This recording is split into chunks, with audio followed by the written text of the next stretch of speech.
Hello and welcome to today's webinar, where today, of course, we're talking about your deals. It is, of course, the Nimbus Deals Clinic. Now, I'm delighted to say that I have my colleague Andrew here. Hey, Andrew, how are you doing? Very good, thank you, Paul. Looking forward very good, very good. So Andrew, in a previous life, was land director at Taylor Wimpey, so knows a little thing or two about how to find a piece of land, hopefully. So hopefully we're in good hands today. So today, as I say, it's the Deals Clinic. So what we'd like you to do, if you've got a particular site you'd like us to look at, then perhaps if I could get you to open up your Zoom control panel and to click the raise hand button, that will then alert us to the fact that you want to ask a question, and we'll get Nimbus up and we'll start running through those deals for you. I have had, in the meantime, while people are just kind of working out what they'd like to ask, I have had a couple of questions just sent through previously on the on our customer success channel. So I'm just bringing those up at the moment. So there's a customer that's been looking at a few bits, Andrew, that I just perhaps might just share my screen for a moment, and we'll just have a little look at the sites that that they've mentioned. So the first one is land at the corner of Cromer Road. Just pop the title number in there. So this is the title number that I've been given.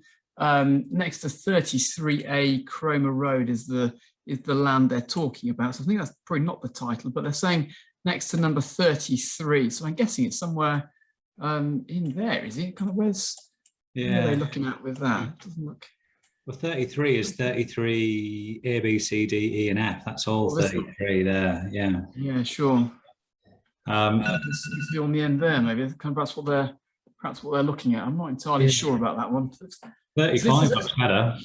Sorry, again. Well, that's what I was thinking actually. It's kind of so what. Let's kind of just start again with this and sort of just talk about what I've done here. So obviously I've been given a title number, and what I've done is I've layered on the sort of changed the base map, if you like. So rather than looking at the Google satellite view, which is sort of showing me what is actually quite a cluttered view of the world, it's kind of very useful to look at the world in this way in certain instances, because I can start to look at, have roofs being converted and this sort of stuff. And I think there might be some roof lights and stuff in there. So kind of I can get some very interesting stuff from this sort of Google satellite view, if you like. But actually, what I tend to find is it's much easier to find potential building projects and bits of land and this sort of stuff using what we call the Ordnance Survey, or what we call is what's called the Ordnance Survey Master Map, in effect. And I guess perhaps what they're sort of saying is, what's the opportunity here? So could we squeeze something into the side of that? And that, I suppose, does look quite interesting, doesn't it, Andrew, in terms of that sort of 33F here is sort of, at the moment, there's just a little kind of conservatory taking up that side bit there. And sort of actually, if you took that conservatory down, could you put a whole new house on the side there? My guess is you probably could actually, which is sort of perhaps what they're thinking about. So that might be kind of interesting. I suppose some of those things that might be worth just considering is looking at things like sort of overlooking and this sort of stuff. So kind of what's did is the back of the house behind. It's perhaps useful. I mean, access wise, I expect you're coming off that piece there. So those could be kind of helpful just to see that. But then I guess the question is kind of how does that all lay out? So that's the thing that comes with it, of course, is number 33F, which I guess is what they're looking at in effect. So my guess is that, and that would seem to be interesting to my mind if you sort of split that in half and put that to the side there. Question mark over a number of parking spaces and whether you can kind of get some more parking in. It's quite a I guess suburban feel, I guess is the term, and a lot of parking on the roads and all that kind of stuff. So you might get away with it. If not, and even if this, if planning is a concern, then I guess you could just look at just putting a big proper extension on and just turning it into a big 4-bed or something, or rather than a sort of 2-3 bed that looks like or that. Yeah, exactly what number 47 looks to have done. That because then you wouldn't have any parking issues, but you are significantly adding the value to that building. Likewise, number 35 could potentially look to do something like that as well. Sure. So that was the first one. I think that kind of looks interesting in many ways. I suppose some of the questions around it are perhaps values. So it's one of the things I'm always kind of interested in to start with is just looking at those kind of average values across. Yeah, it looks pretty good quality area actually. So what this is doing here is it's plotting on the map for me, the average sales prices across wherever we are here. So this is sort of Chipping Barnet, sort of Barnet around here in effect. So what it's doing is it's plotting for the average sales price. So what I can see, we're actually in a pretty good area, sort of 550 a foot sort of values. If you go a little bit south, there's sort of an old council estate down here. So this is kind of plotting as neighbourhood boundaries for me, and then averaging the sales prices per square foot of all the properties that have sold there. So it's giving me this kind of this heat map of where the good parts of town are relative to the bad parts. So sort of probably want to stay clear of this if I'm doing sort of a private housing scheme. Might stack up, but it just kind of can be less attractive as a place to go and sell these properties in effect. Whereas of course up here we've got sort of 550 a foot, 550 a foot, 560, 550. This is kind of, you know, Barnet as it's as kind of it's sort of standard area, I suppose, of Barnet, but kind of not a bad part of the world, clearly. And then of course you've got this little patch up here that's kind of this warmer colour, which is an average of £625 a foot. So actually there's kind of a sort of a 20% or 15% sort of premium to live in Hadley Wood over Barnet in effect. So sort of it's quite an interesting area to be looking at. I would think that sort of thing would stack up to go and build a big extension, or perhaps splitting into two. And if we've got the parking okay, and we're kind of comfortable with that. So yeah, it looks kind of interesting to me, that one. Yeah, great. There's kind of things we sort of naturally do is look at kind of the right consultant, how I find a decent architect. Is there much planning sort of history of this sort of stuff going on nearby?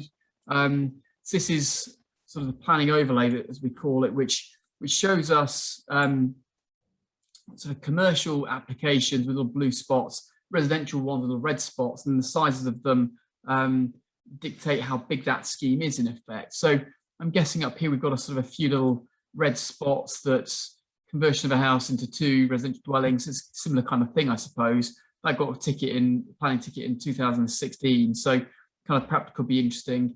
And indeed, you know, I suppose sorry, Paul, just to interrupt. The interesting one is actually number 35 had a planning application back in 2018. Did it? For a new dwelling on the side of number 35, 3-story dwelling. So that's one here. Yeah. And that was approved. So clearly that, you know, the principles then have been established. Yeah, sure.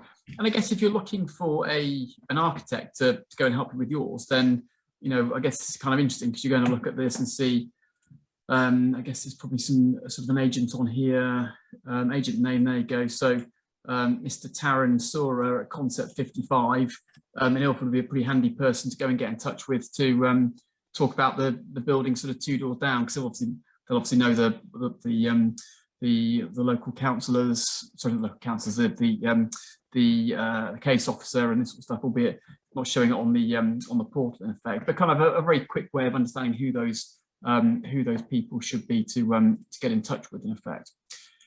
So that was the first one. There's a second question that they've raised as well as part of that, but I'm conscious we've got some people that have got their hands up asking for sort of us to answer them live. So let's just see if we can bring them up. Let's see if we can bring Ali up. So Ali Hamza. Hi Ali, just trying to see if we get, there we go. How are you doing? Yeah, I'm very well, thank you. How are you? Very good, thank you. Yes, very well, very well.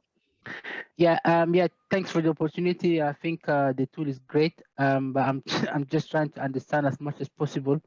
Sure. Yeah, so I'll go. My question is regarding a property down Wathamstow in E17, is in Lee Bridge Road. Lee Bridge Road. Yeah. How do I spell Lee Bridge? In fact, let's just Lee, share my screen. Lee, L-E-A. So L-E-A. Bridge Road. Bridge Road. Is it 2 words? The 2 words, yeah, that's right, yeah. Top one there, yeah? Yeah, top one, yeah, correct. Cool. Yeah. Cool, so there it is. What was the question? Yeah, so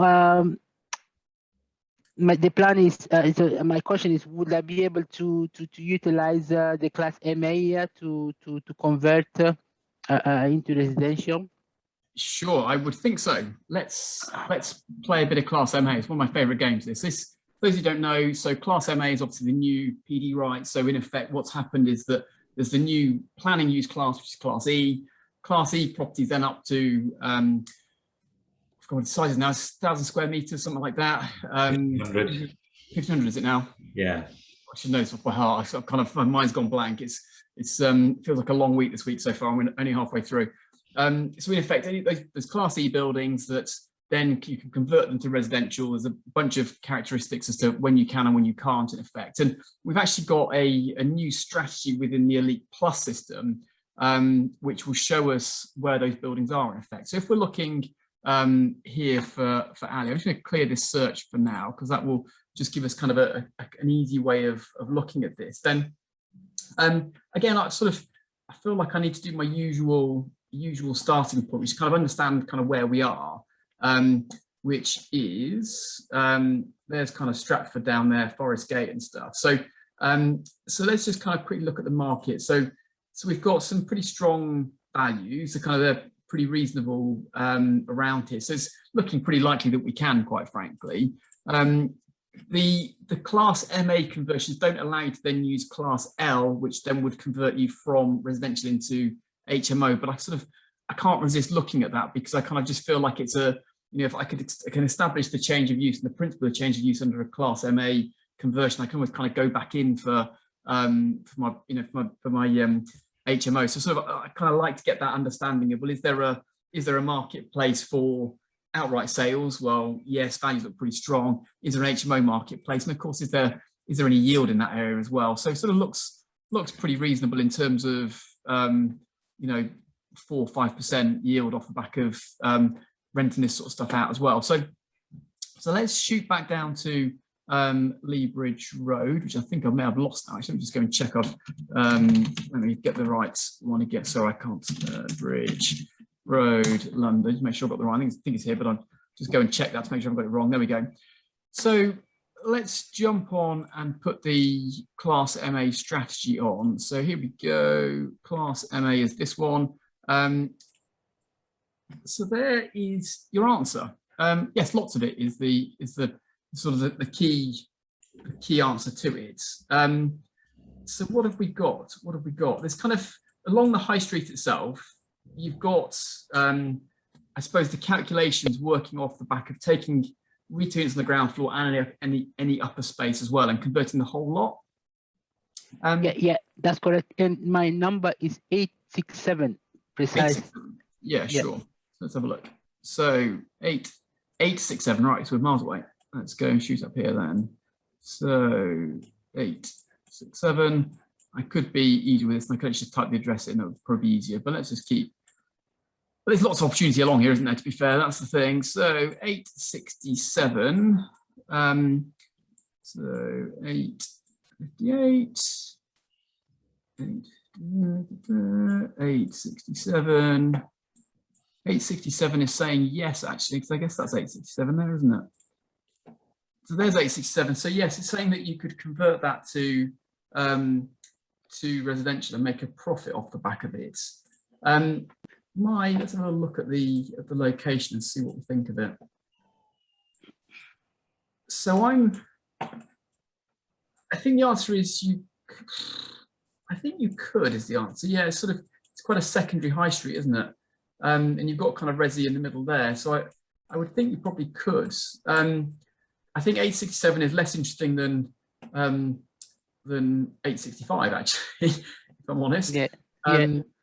But I think it would stack up. So what it's saying is that the sales values for new builds here would be sort of 740 a foot.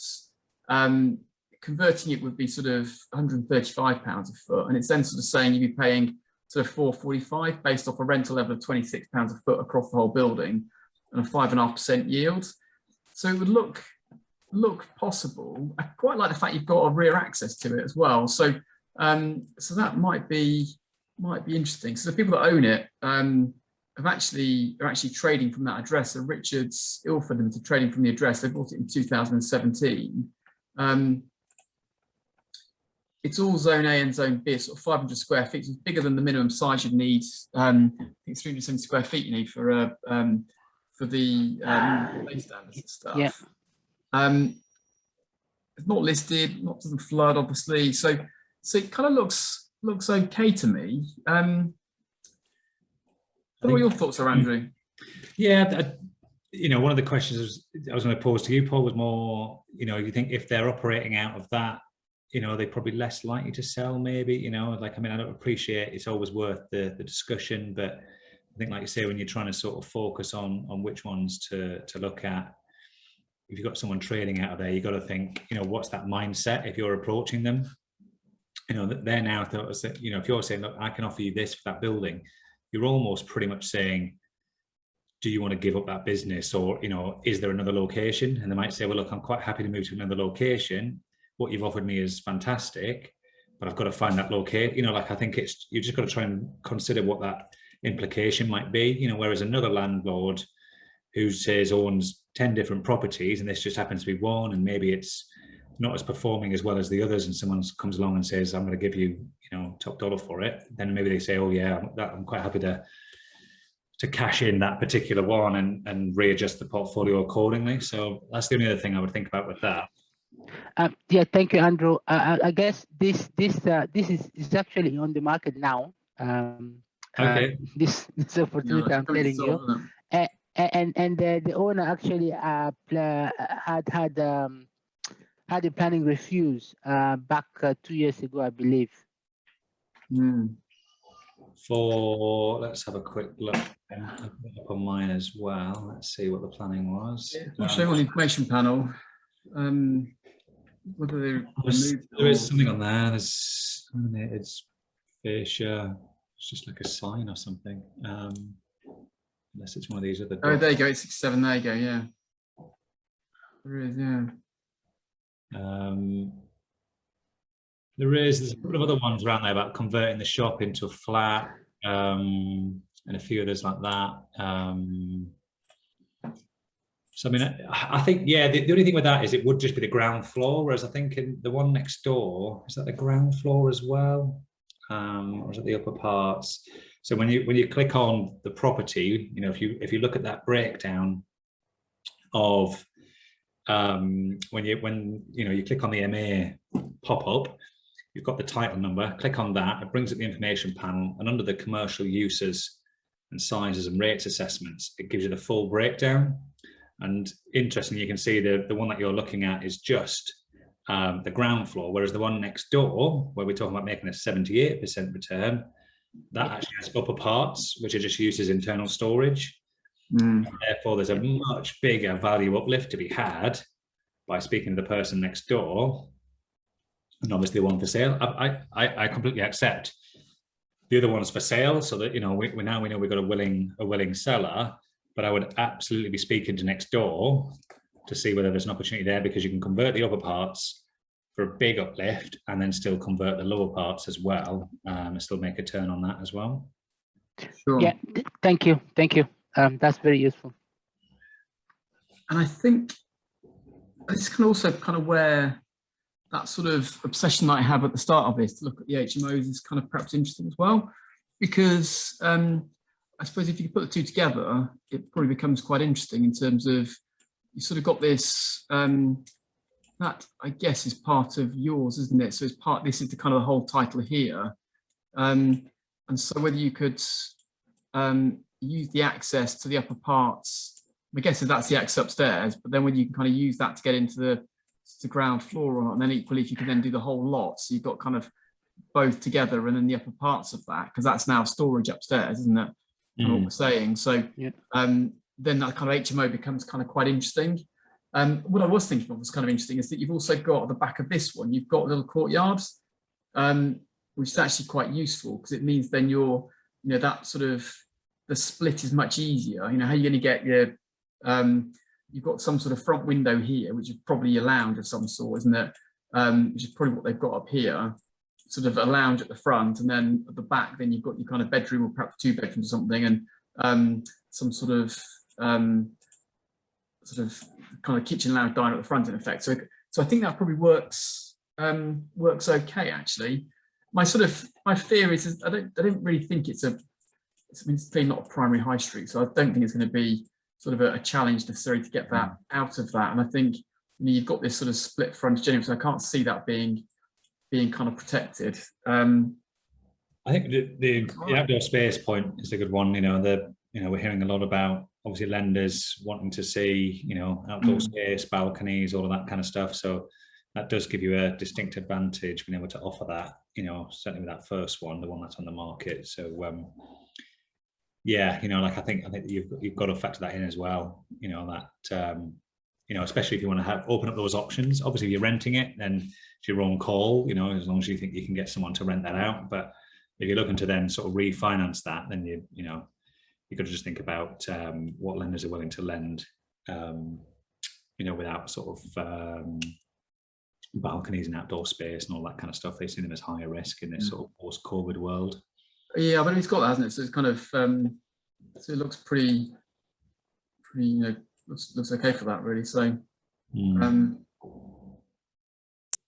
mean, they do kind of make slightly odd flats, don't they? It's a sort of slightly odd, long, thin flat, isn't it, with sort of minimal light. But I guess you've probably got space to put some roof lights in, haven't you, across the back here as well? So I think you could do something quite reasonable with it, to be honest. I think the other thing to sort of think about is to go and do a pre-app with the council and see if you can get in and speak to the council and just sort of see what their approach to that is. You've got Class MA on it, haven't you? It's I wouldn't have thought that's particularly contentious, but and I suppose that appraisal as well as a sort of final point would be the when you're clicking on the Class MA, it brings up that appraisal, and the key one that everyone. I mean, that's kind of what that was doing for me, really, just sort of giving it, sort of run a bit of a viability calculation for us, just sort of say, sort of 740 is what it thinks the sales values are in the area, and sort of saying, well, 135 quid a foot, there's 520 square feet in effect that's that needs to be converted. So if you can buy it for kind of 230, it thinks it's sort of 70 grand worth of conversion cost to do, and that will give you about 83,000. I mean, they're budget numbers, so just make sure you get your full advice and make sure you get a proper cost plan done and make sure it's you sort of sense check those. But equally, it's sort of giving you that sort of early steer that it sort of appears to stack up if you're paying something like that. What are they asking for it, Ali? The for 450, but 450 is way too much. When I've done my calculation, way too much. So the agent said that the seller will be happy around 4 as well. But I think it's more negotiation. I think maybe 3. For 400K. Yeah, I mean, this sort of boils back to, I sort of hammer on about this quite a lot, which is this sort of is the problem of on-market stuff, if I'm honest, which is that if you're going on market with this sort of stuff, then the agent's putting, so firstly, you're in a competitive bidding situation, which means that the person who's going to win that bid is the one that's prepared to kind of push that top line the highest, to push that conversion cost down to the lowest, and then is prepared to take the lowest profit at the bottom. So that in essence, they're quoting this very high price for it, and then having quoted that very high price, you're trying to then negotiate them down. The owner is thinking, I've got advice saying it's worth all this extra money over here. And so it's just kind of, it's a difficult place to be. If you, on the other hand, if you can, and of course, then they're probably, given that the company's in administration or it's just, it's had an application to strike it off, isn't it? It's dissolved the company now. So it's kind of in the hands of the receivers or whatever. And so they'll be asking for unconditional bids, I suspect, which means you haven't got any time to go and kind of work out whether you can get your planning consent, or, I suspect if you offer, I'll tell you what, I'll give you 230 grand subject to planning, I'm guessing they're going to tell you where to go, frankly. And so you're sort of not in that place where you've got any kind of control over that particular property. Whereas if you can go truly off market, then what you can then do is start to say, well, this is what the market value of this building is. I'm going to add value to it by applying Class MA to it, and I'll pay the cost of doing that. So I'm going to push the value of your building up for you, but I'll then split some of that uplift. I'll get my money back and I'll split some of that uplift with you. And And that's where you're going to sell to me rather than stick it on the open market. It'll take me 6 months getting up a planning consent, design, all that kind of stuff, and off we go. And that's going to be a much easier thing to do than trying to sort of prize that particular building off whoever's now in control of Richards Ilford Limited, that still own that property at the moment until it's sold. And so it's a difficult place. It's kind of, I have this conversation a lot with people about kind of the benefit of being truly off market, which is, you know, you've sent some letters to all of these properties that are kind of edged in red, and you've then found that kind of, you know, 5 in 100 of them want to sell something, and then you're then trying to broker a deal in 1 in 5 out of those 5 that said you're prepared to sell. And it's then a much easier conversation. You get yourself more time to do all of that rather than being put under pressure by an agent trying to say, well, would you like to buy us 430 grand when it's probably worth half that? I thought, sorry, Ali, just, you know, a question just to add to that, Paul, just that, you know, I guess, you know, we can see from the appraisal what it would be is residential. So let's just say it converts really easily with very little cost from residential. Well, you know, we're assuming 20% above the average in the area, and it's only getting to almost, you know, 385,000. I guess, you know, what are we talking, Paul? If it was a commercial building, you know, maybe could you squeeze the rents? Could you maybe squeeze that yield? Question in my head, actually, Ali, is there a flat upstairs? Yeah, there's flat upstairs. Yeah. That's not been sold off yet, has it? No, it's part of it. Right, because that would change my opinion then. So that, depending on what that flat's worth, it might be worth a bit more than I've said. So this is just looking at the commercial element here. So that's sort of saying the commercial element's worth 230. If you've got a flat upstairs, then the question is, what's that flat worth in effect? We'll see if we can get a quick fag packet search on that for you. Yeah, it's a good point, actually, isn't it? So you've got the value of flat as well as part of it, yeah. Plus a commercial property worth, you know, 230,000. So as long as a flat's worth 200,000, then it's sort of broadly speaking working, isn't it? So there's a flat there worth 450 actually. On there worth 500, 275. So that might actually work, mightn't it? That might well work. Depends on the flat, I think. So 257, so flat 27, 857 Lee Bridge Road. Sold for 127. Feels a bit high still, if that's the case. It's under 30 grand, it still feels a bit expensive. My guess is that's the kind of flat that you're looking at, isn't it? And that's 650 square feet, you know, whereas this building, the commercial element on the ground floor is 520. So the flat's probably going to be somewhere around that 520, 550 square feet. So it's actually, it'll be a smaller flat than that example there.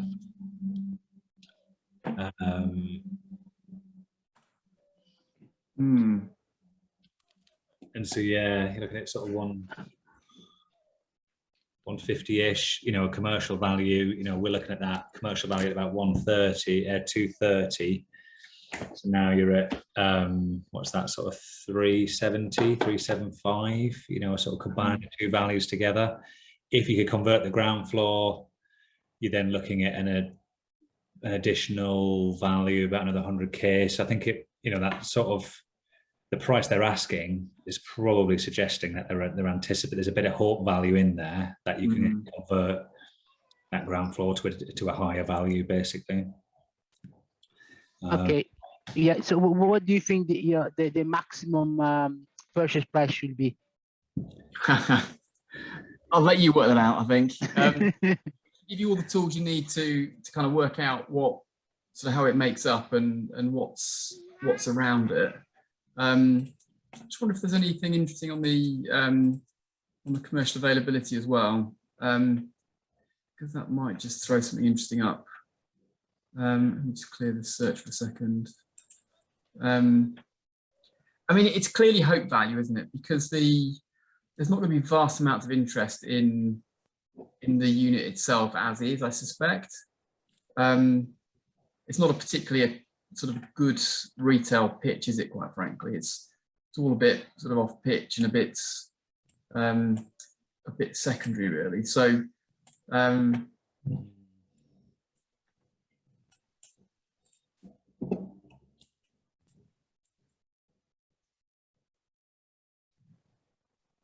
think we'll just have a look at and seeing whether there's any other retail around, and because ultimately it'd be quite useful to get a conversation with a sort of a local agent as part of that. So down here, Dobbin and Sullivan have got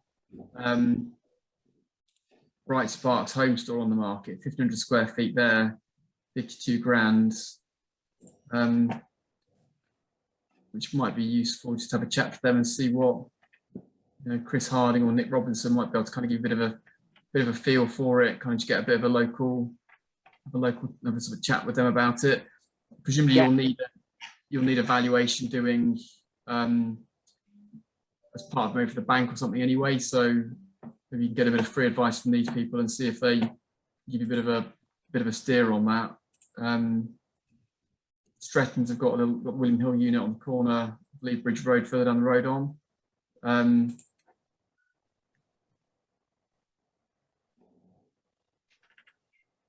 So that kind of could be a good shout as well, albeit loading. All their website there, but so that could be an interesting shout as well. Kind of Stretton's or indeed Dobbin and Sullivan could be a good shout. Yeah, and Stretton's there as well. So I think I sort of have a chat, get some local advice off that. If you want some sort of formal valuation advice, always slightly concerned about giving a valuation on a webinar. It's kind of probably not the sort of off the cuff as well. I sort of need a bit of thought and a bit of work, to be honest. But no, you're right. Yeah, absolutely. That makes sense. Yeah, no, that was beautiful. Thanks very much for your insight. It's very, very useful. Thank you. No problem. Thank you, Ali. Thank you. Right. So there was another question that was raised on the link before, an email that I had through. So second property that this person was looking at that I had a moment ago was this one. So they've so the notes that I've been given say that vendor bought this for 1.3 million, so looking to make a profit. So this is, I think, somebody that's trying to sell this to the person that's raised the opportunity, in effect. He says he's got planning permission for a pair of semis, so for two semi-detached luxury 4-bed houses, in effect, so 2,200 square feet each. Based on that, the GDV should be in excess of 1.2 million each. However, I look at Zoopla price, that gives me 800 grand per semi. Is it possible that Zoopla is looking at 3 beds, but he's minded to go with the Zoopla number? Is that a good deal or is it a bad deal? So 1.2 million purchase price, and then it's almost kind of, don't know what the GDV is what he's saying. So let's just have a little play with that for a minute. And do you any kind of thing you want to sort of say about that at the moment, or? No, I think you know, we could use it as an exercise, like I say, to value it up. Then in terms of you know, 2 detached 3-story dwellings, is that the planning he's on about? Just trying to have a look at it on mine for that space there. Looks like quite an old application that's been kept alive. But if that is the case, and you know, if we want to appraise it on the basis of sort of 2-3 beds, it's that, isn't it? Looks like it's probably expired then, if that's the case, isn't it? Well, unless they put a spade in the ground, they've implemented that. Yeah. You know, put one drainage run in, and that's enough to say that you've started and therefore signed the application, and assume there's nothing around using it. I'm just trying to get a feel for how big these units are. So first things first, you know, how big is the house we're looking to go and sell? I'm also doing the same thing you are, Paul, trying to look at. Oh, yeah, okay. Do you want to share your screen instead? Perhaps one for you, and I'll have a dig around in the background while you're doing that. 'Cause it's probably probably more one for you than me anyway. So yes, I mean, just trying to do the same thing. I mean, ultimately, you know, it's difficult to really get a gauge. You know, they're saying on the notes that it's 2,200 square feet per house. It's saying four bed houses. So rather than necessarily try and get the size ourselves, we can just do assume that that's the right size. Yeah, so we assume 2,200 square feet. I'm just going to work out. All right, so they're 5 beds. So yeah, they are quite big. They're over 2.5 story then by the looks of it. So this is the second floor, and then the first floor should be another 3 bedrooms. Bedroom 2, whatever that is there. What's that? Oh, master suite. So 1, 2. I'm not quite sure where bed 3's gone. Bed 3 must be on the ground floor. That seems. Oh, there's a lower ground floor as well. God, these are quite big. So it's a 4-story building,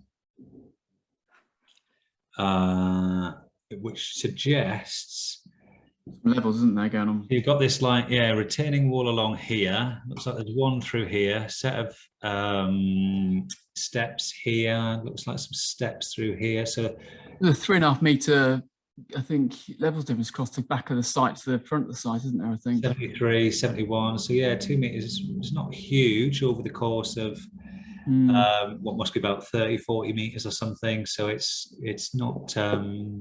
What's quite interesting, you can see A, G, and D here. So we should be able to see in planning, but we won't get too bogged down in that. So we must be able to, yeah, we can see the proposed sections should then should give us that, you know, what that sort of slope is. So yeah, it's not the too ridiculous. You can see there's that basement, and then sort of 2.5 stories on top. There's that half story on top, which is quite unusual. So that's quite expensive. So I mean, straight off the bat, we're talking extra expense. You've got to dig a big hole to be able to then do that, which is, you know, your standard foundations. I'm trying to think, you know, where you would normally at, but I'm trying to think what we normally allow for now, sort of something like sort of 10, 20 pound a square meter. You're now going to be adding on a significant extra cost for this. But anyway, we're going to have all the extra costs for retaining walls and various other little bits, and obviously additional steps that you would do rather than just putting a bit of topsoil in the garden. So already the build cost is probably going to be the high end of what we're going to be considering, you know. So if build cost is somewhere in the order of 150 to 200 pound a square foot, or, you know, somewhere of 1,500 to 2,000 per square meter, you know, sort of somewhere around there. It's probably going to be the higher end of that, just especially with this basement section and a few of the little levels and things that you've got to sort of deal with. So in terms of building that at an appraisal, obviously we need to understand what the costs are involved. It looks like your access is pretty much done. It would just be worth just having a look to see whether there's a lot of work to be done for that access. So it looks like it's going down through here. So it's slightly, you know, it's not too bad, but there's some minor bits of work involved in there. So cost-wise, we've got 2,200, and let's just say we're at that top end of £200 a square foot for build cost. So 2,200 times your 200 per square foot build cost.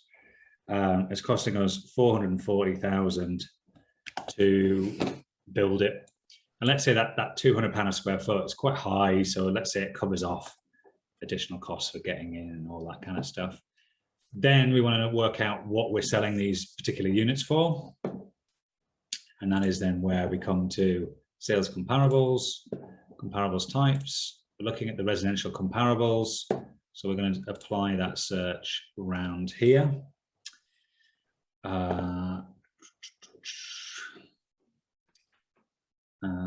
Let's have a little zoom out. Oops. My screen has gone blank. I don't know. Can you still see my screen, Paul? It's, yeah, it seems to have frozen on your end. There's actually a second application on the building at the front, actually. It looks like that land hasn't been taken away from it, actually. There's an application that's been served at the front, which is kind of interesting. I'm just looking at the, let me just quickly share my screen for a second, Andrew. Yeah, I'll just. So there's sort of two applications that we've been looking at. Look at the old one up here, but there's also one down here as well. So this application here is the application at the front, and that's then, this is what I'm just looking at now. So that was sort of May last year that went in. So there's your site plan and sections. I'm just trying to open up. So it says site plan and sections, but it seems to be, oh, there you go, it's now loading itself up, isn't it? So so I say that, but this seems to take forever to load. That looks way more detailed than what I've got shown up here at the moment. So it's kind of, it's a very strange document that they've submitted actually, but it looks like there's more to be had on here.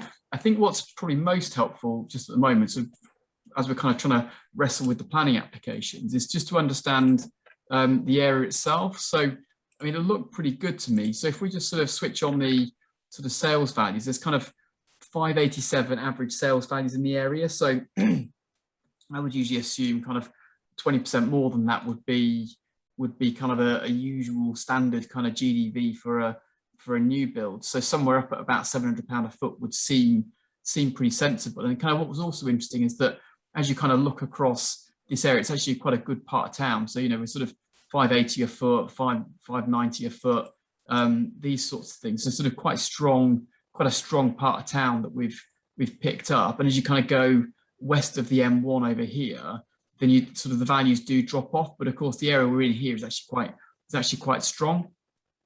So the thing that I was kind of then interested in looking at was just what those comparables were. So if I just jump into the filters, apply the residential comparables, and actually I sort of know that this whole area is kind of similar off the back of what I've just seen there. So if I click apply, so I click search here, that's pretty better, isn't it? Let's just do that. I'll zoom out, sort of bringing all these comps back, but I sort of don't want anything this side of the road. So I'm going to just sort of shoot across here a little bit and just click search here just to get rid of those, because the sort of that boundary was quite severe across the M1. It's sort of saying west of the M1 isn't as good as kind of east of the M1.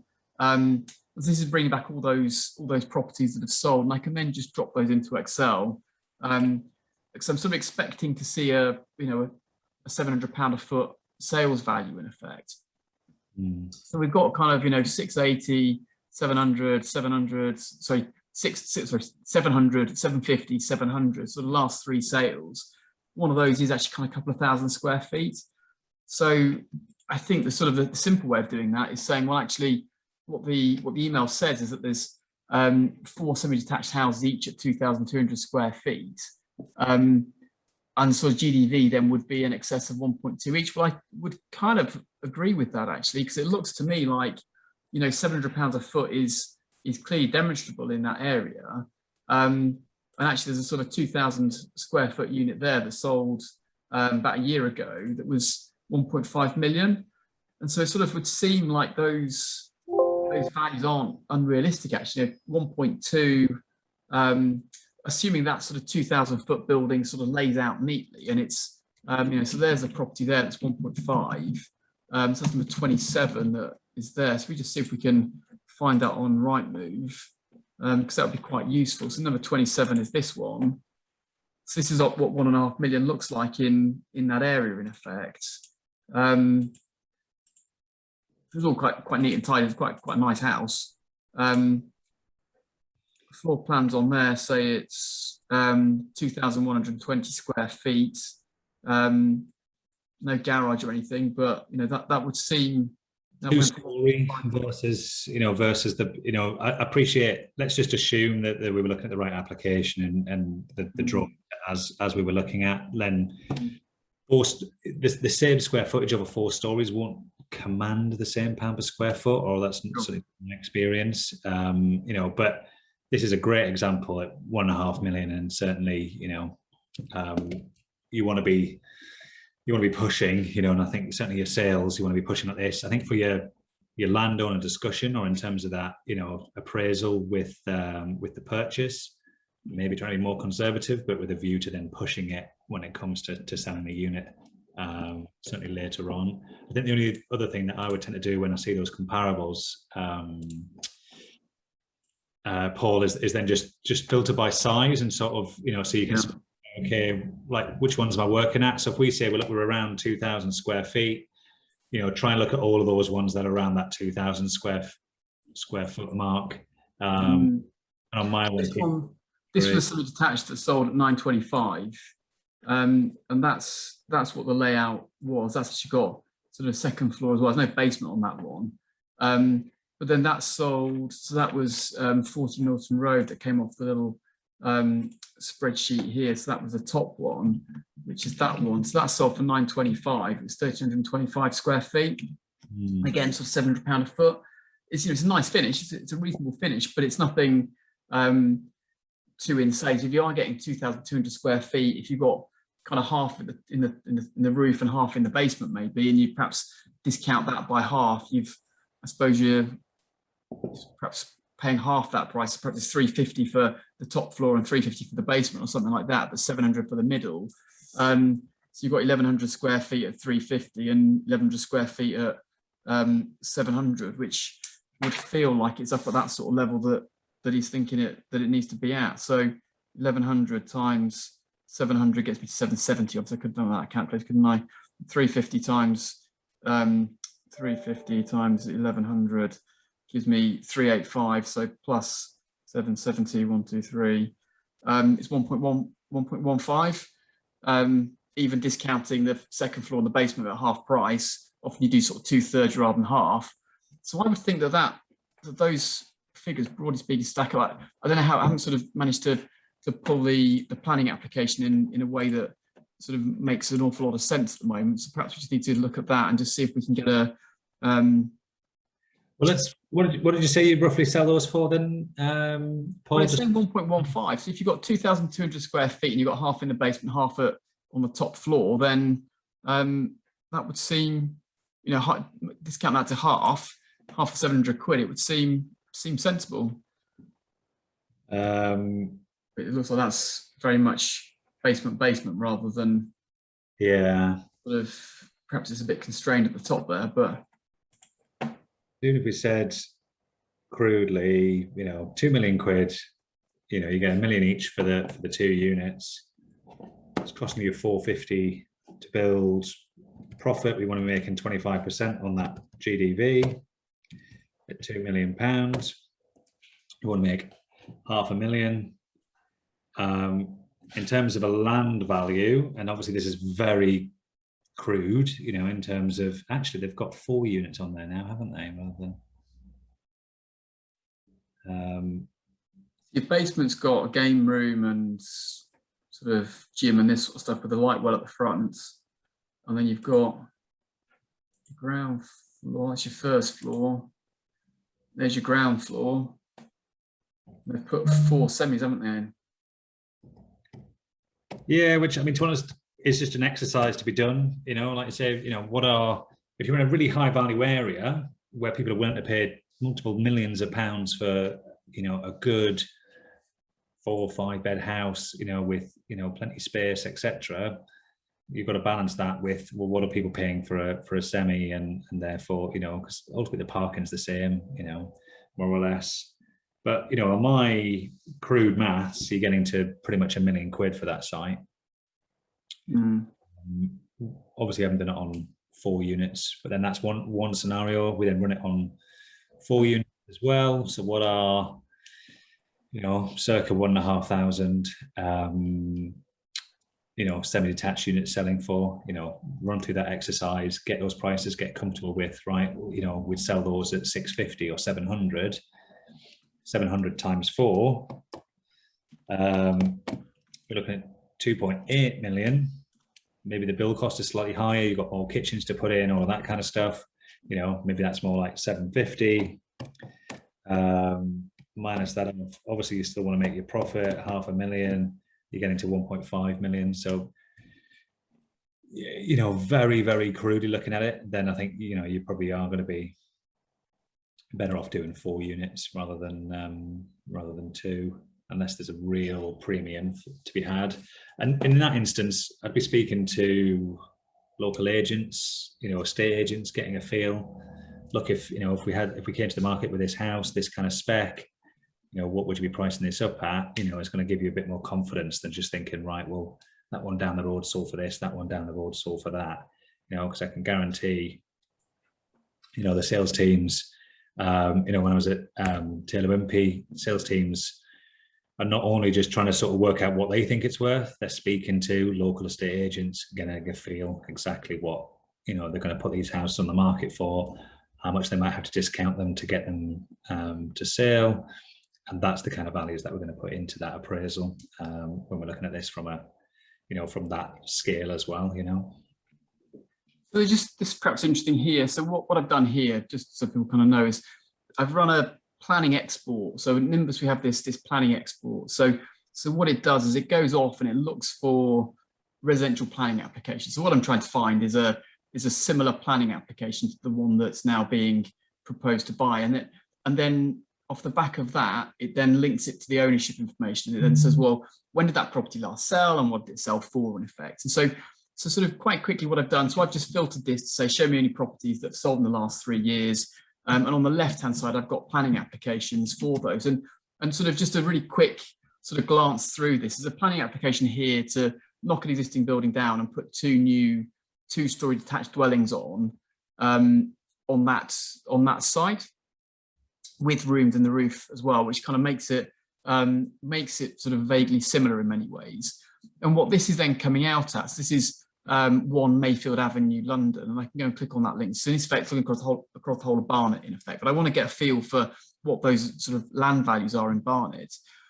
And what's happened then, so that's 2-unit scheme in effect. Somebody bought that in April 2019 for 885 grand to then knock it down and put 2 units on it. So they've got a sort of 440 grand plot value for those 2 plots. I'm going to look at what the details of those are and how they compare to the ones that are being proposed. But it's very quick to see that there's kind of my sort of initial set of land comps that I could start to look at in effect. There's 544 units there, but I'm obviously slightly different from what we're looking at. That's kind of a hybrid of part demolition and conversion with rooms in the roof and basement. Actually, that's kind of creating 6 self-contained flats. It's a slightly different appraisal, I would think. Conversion into flats. I mean, the question is, do you do flats on it as well, which might kind of change the game a little bit, but I don't know. There's lots of flats going on rather than houses. The thing with that is then your parking, bins, all that kind of stuff takes up a bit more space. So if you've got the space for it, then arguably, yeah, you could be driving higher value. But I think this is, like I say, you just need to work through your tabs. Like even, back in my previous experience, we'd be running 10, 20 different scenarios, different numbers, different types of plots, all of that kind of stuff. At this level, there's less permutations in terms of, is it 4 units? Is it 2 units? Is it, a block of 6 flats or something? There aren't as many permutations as when you're looking at 500 houses, but you still got to work through those options and work out what's best. But you've got to think, you've got that mindset of, I've just got to work out whether I want to buy it, so you've got to almost assess what's it got planning for, can I make it stack up now, what's the best I can do, and then almost then what's the value that I can add after that. Because ultimately, if it's on the market now, or you've got a contact who's saying, look, you can buy this particular site, you need to then work out, well, can I buy it for what it's got right now? Yes, okay, fantastic, let's do that. Knowing that actually I've got some potential uplift, so rather than making 25%, I can turn this into a 35% site, because what I'm going to do is go in for planning, see if I can get 6 units. If I can, I'm going to make a stonking profit. If not, I'll just fall back on this and I still make a good solid profit. So you've always got to just be pricing it on what it's got now, meet those expectations, unless it's really obvious, and then you'll probably find that other people are already pricing it up on the future value, depending on how aggressive people are with those bids. Yeah, I mean, I was just looking at sort of trying to find that land. There's a couple there. They're kind of much lower levels. So I think we'll actually pretty go look at where they are. So those So there's two there. So the first one is for 2 units, the second one is for 5. We need to go look at the details of those, obviously. So kind of going to draw sort of some interest of that. But the 2 units was 562, and then the 5 units was 460. I kind of keen just to see where those, you know, it was N1 and NW11. So probably not quite the same quality of location, but we could draw some similarities around that and look at differences in GDVs based on the average sales price and that kind of stuff. So we can sort of pull that together and make that work. But that was kind of just where I thought was kind of interesting. There's a couple there. There's another one a little bit higher up that was kind of also interesting. But I think that's kind of the other way of looking at it, is kind of what is that, what's that land comp that's going to give me that sort of understanding of whether that works or not. Well, it just helps to make sure you're just not a million miles off. You know, if you turn up and think, oh, I think it stacks up at, you know, £1 million a plot, you can have a look and say, oh, no one else is paying anywhere near that. You know, have I missed something here? Or right. I mean, they paid. So that was they paid 260 a plot. So if it's got consent for 4 and you're paying £1 million for it, well, it doesn't sound too crazy, provided that that address there at NW7, so 115. There's a link straight through. I'm just going to quick look at that. Let's just jump straight and have a look at it. Is the short answer, because that hopefully is, if that's somewhere nearby, that'd be quite useful, wouldn't it, really? So that's, well, that is quite close. Yeah, because we're just over here, aren't we, basically? So it's not a million miles away. And actually, they've paid sort of 250 a plot for that. So it's kind of, so £1 million doesn't seem too ridiculous, that, to be honest. It's a very small little building. They've sort of split up into multiple, I suspect. So yeah, kind of interesting, really. So that I thought was kind of perhaps the other way of looking at it, just to understand what those sort of sales prices were in effect, and also kind of useful as well as part of that. So what kind of which architects they use as part of that for similar things. You've got kind of an architect that's got the original consent. They're probably worth looking at as your architect. But equally, these are the people that the local developers are using as their architects and their sort of planners to support as part of that. So yes, kind of interesting, that, I would think. Right, so I'm conscious of time, Andrew, because it's pushing 3 o'clock now. So I suppose if anybody is interested in looking at the Elite platform, then what we do have here, so the typical kind of journey people take with us is that they'll typically sign up for the free trial. There's a free trial of the Elite system that people can use. That gives you everything apart from the strategy. That Class MA overlay that I showed you, that's part of the Elite Plus system rather than the Elite system. But apart from that, you get access to all the stuff that we've shown you today. You can have a one-to-one demonstration with the team as well. So the team will take you through how you can use a system based on what you're looking to do yourself. And then typically people will then sign up to our Elite platform, and they may well then upgrade into the Elite Plus system. That's where we sort of add those extra strategies, that single button in the overlays that I used to show where all the Class MA properties were in effect. That's where that was that's kind of part of the Elite Plus system in effect. The Elite system itself, so that's the bit without those strategies. So that is £440 for the year, and as part of that, you get 12 months access to the Elite system. You get one-to-one support from our customer success team. You get weekly webinars with myself and other guests, and then you get a 3-part training system, 3-part training series as well with me to take you through how to use the system. If anyone would like to claim a free trial, or indeed to arrange that call with us, then the bit.ly link is there, which will take you through to a website where you can sign up to get yourself that call booked in. I will jump onto my slides and give you that link, perhaps in an easier way, to and pop that into the chat for you as well. Just done that for them, Paul. You do that now, are you? Brilliant. Thank you, Andrew. So there's the brilliant. So there's the in fact, I think that's not got a space in the. Is that the link there? That's got underscores. Is that right? There you go. So I'll take you through to the to there, and you can get your trial with us, or you'll get yourself booked in for a call, and you can get in this afternoon if anybody wants to do that there in effect. So there's the link in the chat. Equally, what I can do is, in fact, I wonder if that's gone through to everybody. I think that's just gone to the hosts and panelists. So let's just pop that back into the chat for everybody, so everyone's got that.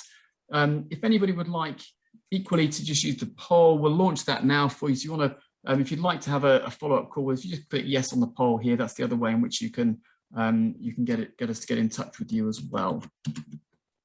Leave that running for a moment.